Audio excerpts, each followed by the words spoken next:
you have to keep a very open mind and not get sucked into that, you know, down the wrong path, because there's so many different paths that this investigation did take.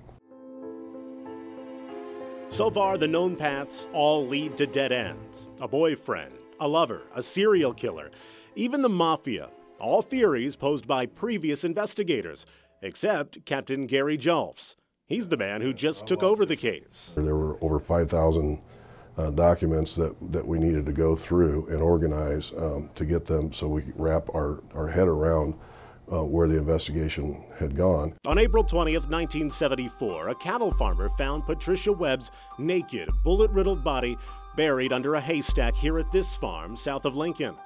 The 24-year-old, often described as a fun-loving free spirit, went missing 2 days earlier from her job at the adult book and cinema store in downtown Lincoln. In fact, she was supposed to testify the day after she disappeared in court and didn't show up, and that's what started the search for her. At first, it appeared to be retaliation for her upcoming court testimony and work as a police informant to help catch drug dealers.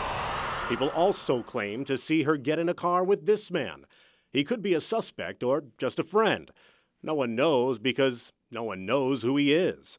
Like all the other evidence, the sketch doesn't lead to a killer. It's the only unsolved homicide that occurred in the county.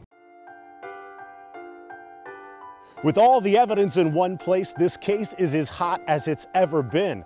And while photos paint a picture of the crime scene here 38 years ago, it also reveals the difficulties facing investigators. Deputies and officers handling evidence without gloves, never foreseeing the future of DNA and forensic technology. Just things that we do differently now that I wish that had been done then, and I'm not belittling at all the people that worked on the case back then. It's just the way things were. Now, the way things are, advancements in DNA detection may be the break needed to turn this cold case into a closed case. We're hoping that some of the physical evidence that remains can be re-examined and give us some further clues to go forth with. The best piece of evidence, a quilted extra-large jacket from Gooch's feed mill. The maker only produced 143. And if someone recalls having a jacket at one time, or somebody that may have had a jacket one time from Gooch's mill, we're talking 40 years ago, that's about impossible, but that would be a great help. And your help is what police need most. Maybe it's something you saw or someone you know.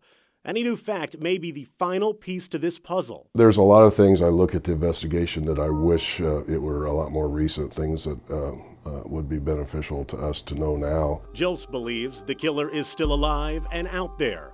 Unlike Patricia Webb, a woman smiling in every photograph taken from this world before her time.